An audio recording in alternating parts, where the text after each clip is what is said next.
What's up, y'all? This is Neena Perez, and this is Straight Talk, No Sugar Added. Thank you so much for being here. As you know, we discuss a lot of things that help you grow, challenge, and transform your thinking. And as you guys know, I try to go around this beautiful planet of ours to find the best humans on it. And I think I found a good human. His name is Dominique Henderson, and he is a certified financial planner, a coach, a speaker, a podcaster, an author. I know, it's a lot of stuff. And he works to help people get unstuck in their finances and careers so that they can be the best version of themselves. Like, I love that, right? But then I kept reading, and he has really great stuff going on. So his personal mission statement is real financial advice has the ability to change the family trees, and everyone deserves the opportunity to change their family tree. I freaking love that. As soon as I read that, I was like, oh, come on now, Dom. Come on, Dom. Speaking my language. How are you, Dom? Welcome to Straight Talk. I'm doing well, Neena. Thank you for having me. I'm glad you're here. So I like to start the show with giving people like the little question, right? Who is Dom? Dom, who are you? Tell us about you. Well, I am the husband to one wife, 25 years this past May. Awesome. I always like to introduce myself that way because I look at myself as this human being, and I'm glad you say that, not human doing. So who am I as a person? Not what do I do? I don't lead with that. I have 3 beautiful adult children. We're empty nesters. We're all fun. We're doing our thing as self-employed business owners here. But I think more than anything, what I've kind of learned about myself, especially in my 40s, is my propensity, my need to give back, to want to help others. I think I heard Tyler Perry say it once, and I think maybe he's at an award show or something like this. I'm gonna have to get the address of this because I quote it so much. But he said, once you get to a point of success, your job is to hold the door open for others, and that resonates with me. So that's what I found myself doing. And no matter if we're on the wealth management side or the consulting side, writing books, whatever we're doing, we're trying to make sure that we deposit more than what we took out. Yeah. I mean, I think that's what we should be putting in the world, right? Because I believe in the law of reciprocity, right? So what you put out there is what you're going to get back, right? And so, and I'm sure as a financial advisor and a financial planner, they got to make sense, right? It all got to make sense. You're probably way better at that than me. So, I love that you did lead with a human being part. And that's what I like to do on this show too, is because I have a lot of people like you, very successful, big thinkers, leaders. And I like to introduce my audience to the person, right? Because people will connect with what you do when they connect with you. Right. And so, you can lead with, I do financial planning. This is what I do, and go through the ABCs. But I really want to know who Dom is. Like, that's what I really like to know. Right. Yeah. So I love that you shared that you're a dad and that you have adult children and that you're an empty nester. So am I. And it is fun. All right. That's a whole nother podcast, Neena. That's a whole nother podcast. I know. It is awesome, though. I'm 21 years in with my hubby, and the kids are out, and I am a happy camper. I'm not going to lie to you. But anyway, all good things. So I love what you were talking about here, especially the part about the family tree. Yeah. Right? Where does that come from? Why that, Dom? Why is that such an important part of what you do? Yeah. Wow. Where do I want to start with this? So I'll have colleagues that will listen to something like this and they'll go like, "Oh, he's bad mouthing people." But I'd like to shoot it straight. So I think This is straight talk. Dom. There we go. Let them know. There's a study by R.E.A.L and Associates that says there's somewhere around 300,000 people using the title financial advisor. What I think about that number when I hear the stories that I hear with people that, are, single women or, minorities or whatever, and they talk about the problems that they've had finding a decent human, to use your words, to help them with their financial goals, I think it's pretty sad. I actually think the industry is not doing a good enough job on that part. Now, do I have friends and colleagues that do an excellent job? Yes, I do. But I kind of think that the industry is awash with a lot of people that really don't do the justice that should happen. And when I think about the different stories I've had my clients tell me about how the work that we've done together has helped them, and how people's levels of stress have gone down. And that's not them telling me, it's their spouse saying, this is what I notice in my spouse. Like, that's something totally different. And I know how that has the trajectory to give people more oomph in life, so that they can find their purpose, so they can live into that, because we don't know how long we're going to be here. And so that's what I mean about family tree changing. I mean, the saying goes is that personal finance is so much more personal than finance. And sometimes people need help working through those stories, working through that, any money trauma that they may have. And then let's just be honest, there's a lot of information out there. And I think people get overwhelmed. They say, I'm gonna put it off to the side. So there's a lot of things that I think can be obstacles towards people getting the true freedom they want. That to be really, really straight does not have anything to do with how much money you have exclusively, like how the industry like focuses on it. So it's like quality of life. It's like, are you living into your purpose? Are you working a job that is killing you because you're doing it for all the wrong reasons? Like, we talk about all those things. I talk about all those things with my clients because that's real life. Right. Right. And that is real life. And I love that. Yeah. You know, that the personal finances are more personal than finances, because that's absolutely 1,000% true. Right. Because if you can deal with the personal aspect of it, it doesn't matter if you're making $1,000 or you're making $1 million. If you deal with the personal aspect of, you're going to thrive either way if you're dealing with that. So I love that you pointed that out. And I also love the, changing the family tree thing, because Dom, I think, it starts with our mindset and how we deal with things. Like you said, money traumas and stuff that comes from somewhere. That comes from somewhere. And a lot of times it comes from, watching our parents maybe not handle it well, or watching our parents not make the best decisions, or tell you that they don't have and always struggling, right? Those things cause a lot of issues and trauma. And I know, because I've been trying to overcome those things in my life too, and think differently, right? So I'm working on my self-development. So that's really powerful. So so I know that you do financial planning and all that great stuff. And when you say that you're a coaching people, or you're a coach, is that what you're dealing with right there? Is the personal aspect of it and how the finances work in their life? Or is it more of the financial part of it and how to do the finances? How do you do the coaching part? This is a great question. And without getting too nuanced, because I know there'll be people, he's giving, don't want to get into all that.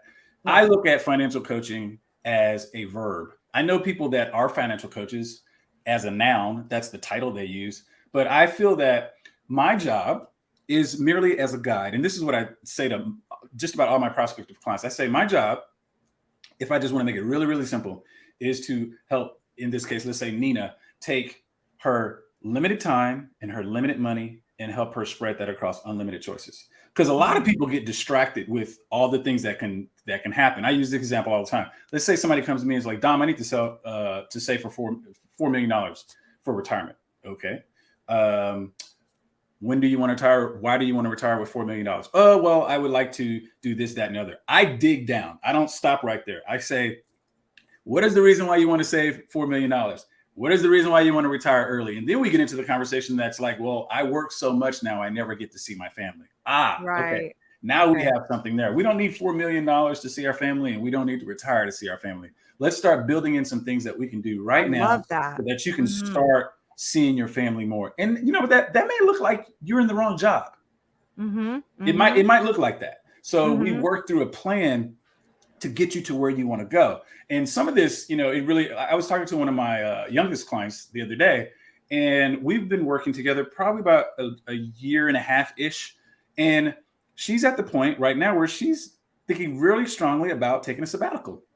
The work is overwhelming. She doesn't enjoy life. She's got other priorities besides just work, like family and kids and stuff like that. And I was like, let's figure out how we can work your plan to make that happen.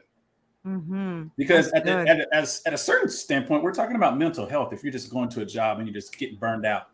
So I think all these things are, they need to be the ingredients inside of a really great relationship with your financial professional. So when you ask that question, whether I coach or I advise or I plan, I do it all. I do what the client needs. That's the best way to look at that. Yeah, I mean, because we're multifaceted, right? Yeah. So I'm sure that when somebody comes to you, they come with a multifaceted idea or concept of what it is, or they didn't even know that they needed that, right? Yeah, Like you said, they didn't even know. Yeah. So because our space is so inundated with coaching and people calling themselves things that they really aren't, or taking people's money and then leaving them flat. And I'm gonna speak it like it is. I'm gonna speak it like it is, because yes, there's a lot of them. I actually was I gone through that a little bit myself. And when I'm coaching my clients, I've had a couple of them that have been burnt like that too, right? So it's happening, Dom. It's happening in a big way, right? So give me if you can you give us like maybe one or two things that us as laymen, right, who need a financial person in our life, what do we look for? Yeah. What is it like? What are the kind of the key things that you would look for if you were looking for somebody to help you with that? Yeah, I would. So there's probably two things, maybe three. The first one is just your good human barometer, right? Like my wife's is way better than mine. She's way more, on it when she's like, we might meet some people and she goes, yeah, I don't got a good feeling about them. That's something to pay attention to, because if a person doesn't pass what I call the sniff test,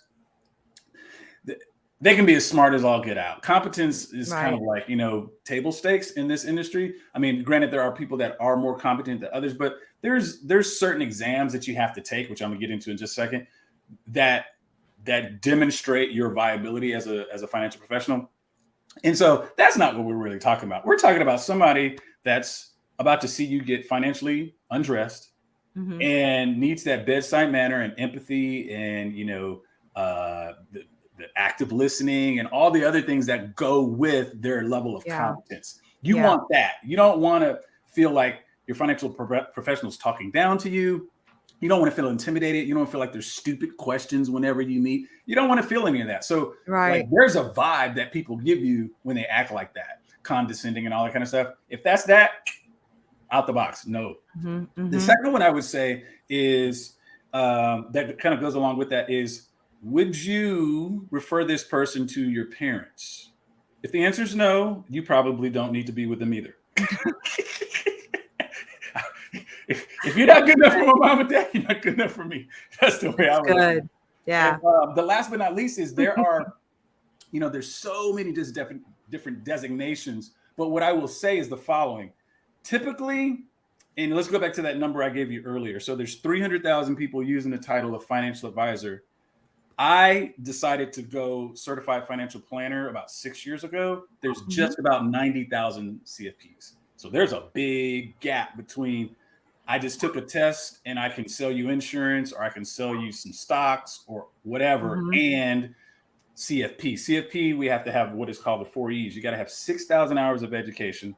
Wow. I'm sorry, experience. You got to have a bachelor's degree in something. You got to go through the education courses. There's 8 classes that you have to take, and then you have to pass a comprehensive exam that takes about 3 months to study for. So there's a gauntlet of things that we have to go through as CFP. So I would say for a person that's looking for somebody, start there, right? Okay. Start there. Now, granted, some CFPs don't do coaching and all this other kind of stuff. I mean, we can get into, where you are along the financial continuum, whether it's like I'm just at the very early stages, where we're talking about like debt management and cash flow, or we're getting more into like talking about investments and how I do this with, X amount of money. There's all different types of flavors. But what I would say is if you start with the CFP, there is a body of work and there's also some standards by which we are held that other financial advisors are not held by. And I think you can kind of shoot yourself in the foot if you start going down that route where people aren't held to a standard, because then why are they going to treat you any different? Right. Is that something you think is okay to ask, Dom? Oh, like, absolutely. And I think if you get the wrong answer, then you probably have your answer. Right. If you get somebody backing up, they're like, what do you need to know that for? And yada, yada, yada. Because all all this is, I mean, if we could do a screen share, I'll show you. Like, you can go onto a website and you can see people, and we can give it to your audience for the links. You can go in and type my name in and type my firm's name in, and you'll see that I'm registered and all this other kind of stuff. You can go do that. Like, and so people might want to do that. Here's the other thing I would say. We're in 2022. If you're a financial professional is not out there and searchable, YouTube, Google, LinkedIn, something, that's a red flag to me. Like, I don't care how private you want to be nowadays. It's like, people got to, you know, did you write a blog article? Have you put out some videos? Like something. I mean, some gotta be out there. I mean, anybody can find you anywhere, really. You know, if they can't find you, that I think that's a red flag. That's funny. I love that. So tell me a little bit about all the other stuff you do, because you're also an author, right? And you do some speaking. I know you have a podcast. I do want to know about all of that, especially, you know, I listen to a lot of podcasts, maybe because I'm a podcaster. So I do want to know about that as well. So talk to me about, let's start with your book. Let's start with the book you came out with. What's that called, and what's that about? Assess, Address, and Adjust, a practical guide to becoming unstuck and achieving your life's goals. This has been a man, you know, so for a lot of the pandemic, I was having conversations with clients on both sides of my businesses. And I got the theme of, Dom, I could be doing more. I feel like I have a ceiling above me. I'm not living in my purpose. I'm unsatisfied. And I think that was one of the gifts that the pandemic gave us, is the opportunity to reflect on where we were in life and whether or not we were happy with that, or whether or not we felt like we were our highest and best.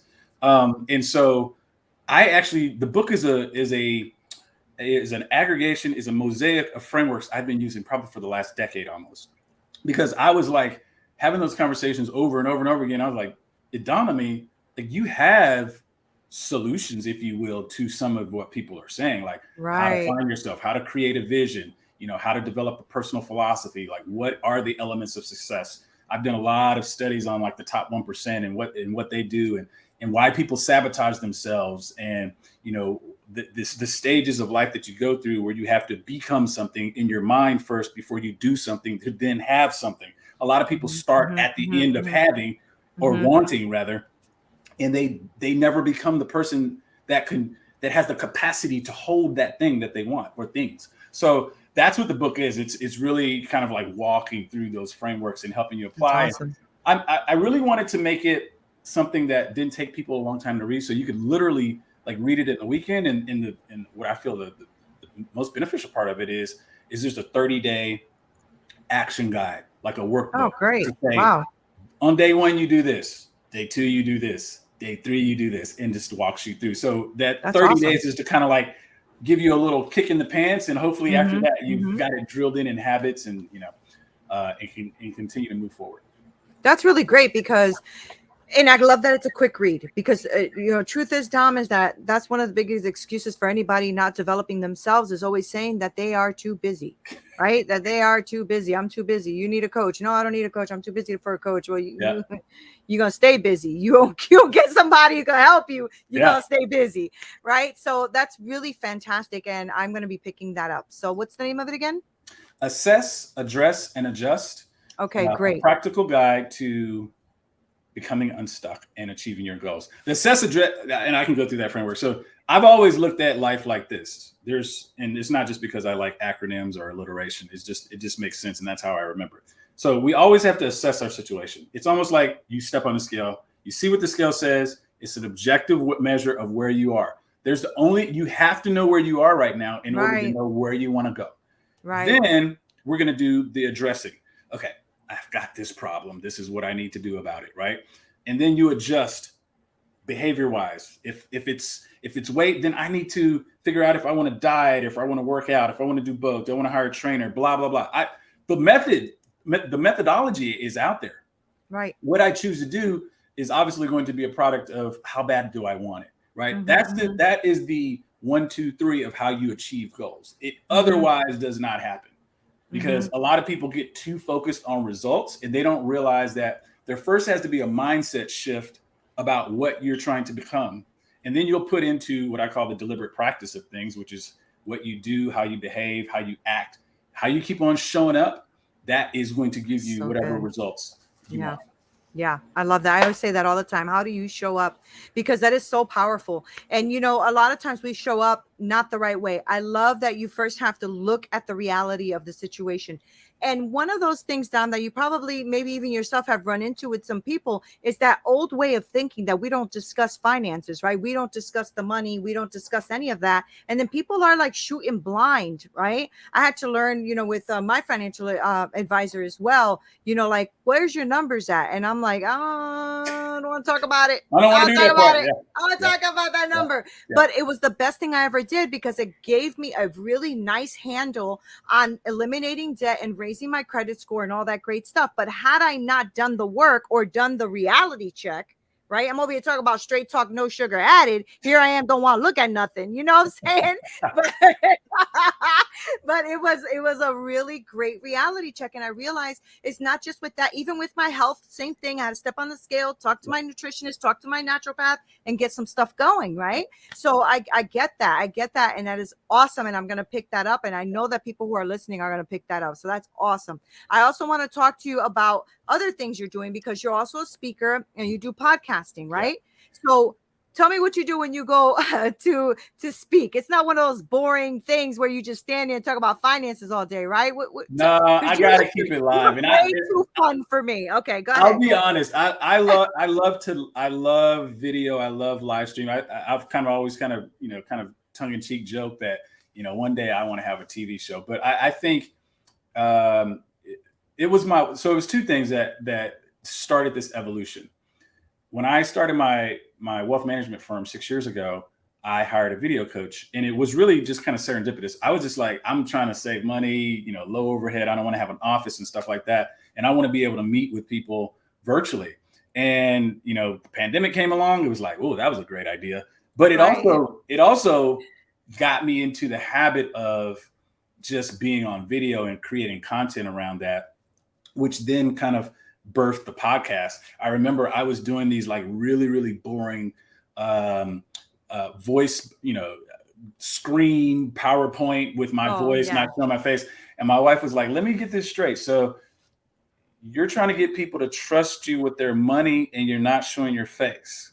And I was like, don't you love women? Dang. I was like, well, I really did marry up. Look at that. So, I like a wife, to tell you the truth. Let me tell you. I doubled down on the video, and that's I've kind of made my podcast is called Conversations for Financial Professionals, and what we really try to do on that is really empower the next gen or the tomorrow's financial professional with basically the lessons that I've learned over 22 years of doing this. Because what I realize is I'm not going to reach everybody. I don't even have a desire to work with everybody. Right. But if I can, if you will, duplicate or multiply myself with people that want to get into the industry, I feel that's a really great benefit. Yeah. So that's what the podcast is mostly about. We have some really great conversations. We've had people inside the industry as well as outside the industry to talk about, why when people mention the word financial advisor at a dinner party, does it clear the room? Like, what is that all about? Like, and how can we fix that? How can we make things better and stuff? And just really giving consumers of financial services an inside view into what things look like. So it's not just for the person that's trying to become successful in this field. I think a lot of consumers can get, at least they start listening to that and they know what to ask somebody that they want to work with. Right? Yeah, that's fantastic. So the speaking that you do now is like mostly virtual? Yes, a lot of it's virtual. Everyone, I'll probably get back on the conference circuit eventually.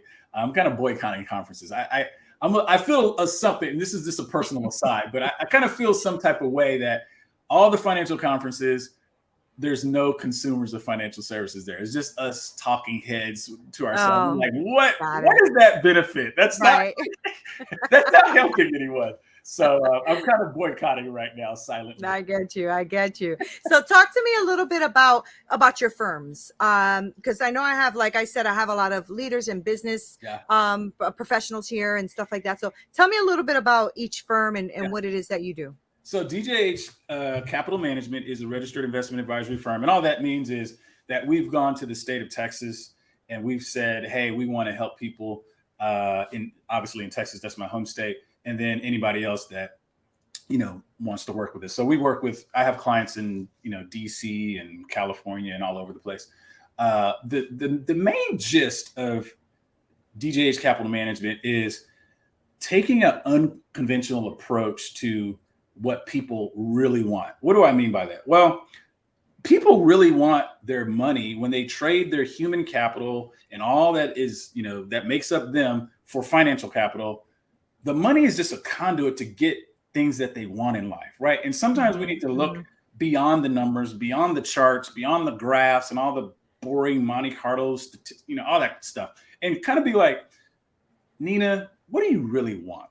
Like, who is Neena? How do you want to show up in the world? What's the impact that you want to have? And how can we allow your money to facilitate that? Like, that is a more exciting financial plan for me to build, because it's moving, it's dynamic, it's changing. And so that's the kind of financial planning that I like to do. On the Jumpstart side, it's really easy.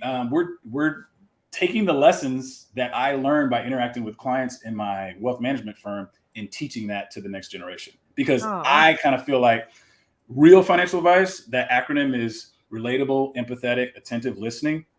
That's the only type of financial advice that we need out here. We don't need all that other stuff. We don't need behind a big mahogany desk with my suit and tie, looking down at you, talking about how you've messed things. Like, who does that? Yeah. Most of my clients come to me, they're highly intelligent, they're high earners, they're busy, right? What they need is not more information, but they need strategy on all the information that's out there, so that they can kind of look at things from a different. A lot of times my clients have told me, I really appreciate that perspective, because that's what they're seeking. They're seeking a different perspective. I just happen to be an expert in financial services, and I think the perspective from that standpoint allows the relationship to really grow. But yeah, I'm looking to exchange value. It's all about value. Like, no one pays, nobody gives up a $20 bill for something that's worth $20.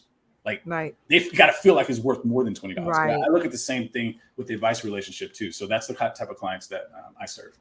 That's fantastic, because I know that the audience that I have is that kind of client. So that's really great. And I love everything you said, because, somebody like me, like I said, when I went to my financial advisor, she has a lot of the same ethos that you're talking about. And that's what I was looking for too, because I didn't want to feel like an idiot, even though I am a 6-figure earner, right? I'm not in finances, right? I'm more of the creative. I'm into culinary, and I'm a director, and I, do my coaching and all of that. So not that you can't do both, but it's something that I had to learn. It's a skill I had to learn as an adult, right? So it's really fantastic that you give people that different perspective, and also are welcoming about it, right? So you're pulling them in, and you're welcoming them into your space. So I think the other point to make, you make up a really good point, is to kind of park there, is when you are doing whatever you're doing in the world, and you don't want to become an expert in finances. Maybe you'll be an expert in your finances, but in a macro sense, not an expert here. What I find is people are seeking leverage. They understand the power of leverage. I give this example all the time. I have a guy that comes by and does my landscaping every week.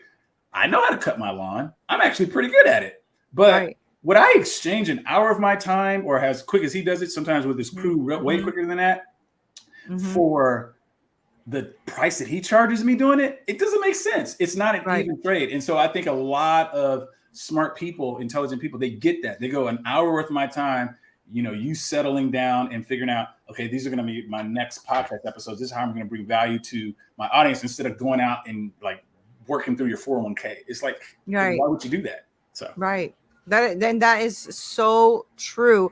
I remember watching an interview once with this, I forget his name off the top of my head, but he's a Jewish business guy, and he gives like all this financial advice. And somebody asked him, oh, Jewish, you're Jewish people are always wealthy, or something. They were joking around with him. And he said, because I don't exchange my time for things that I know I can pay another professional to do.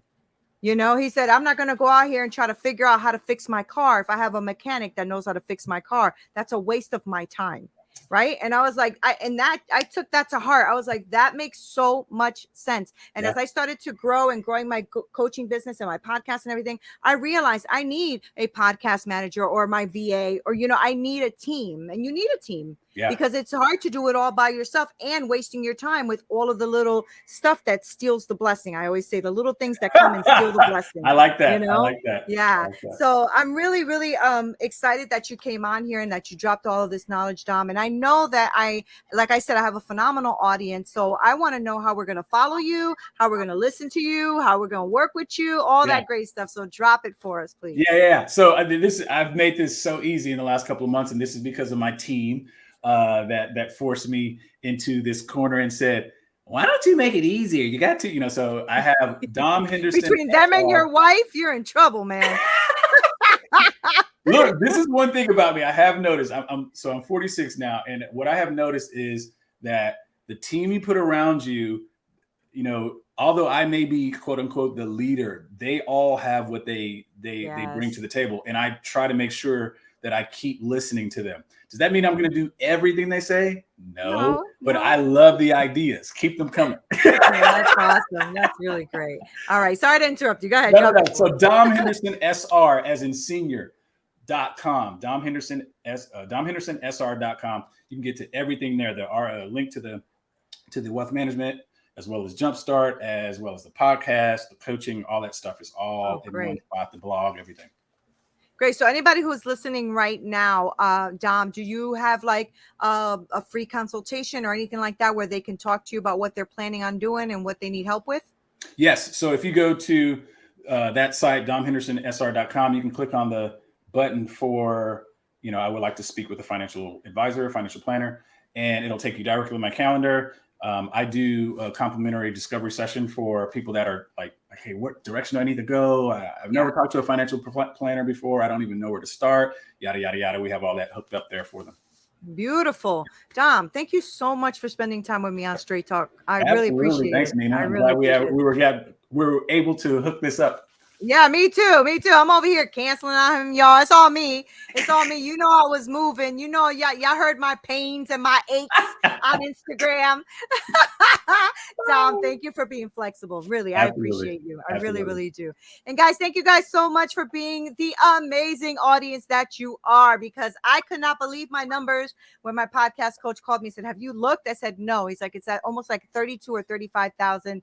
I cannot believe that. You guys rock. But thank you so much for doing all of this and spending time with us. I'm going to make sure to list all of Dom's information below so that you can make sure you connect with him, work with him. Guys, seriously, if you guys are out there really trying to get your financial game on, this is why I got him on here, because he's the real deal. So make sure you guys hook up with him. This is Neena Perez, Straight Talk, no sugar added. Until next time.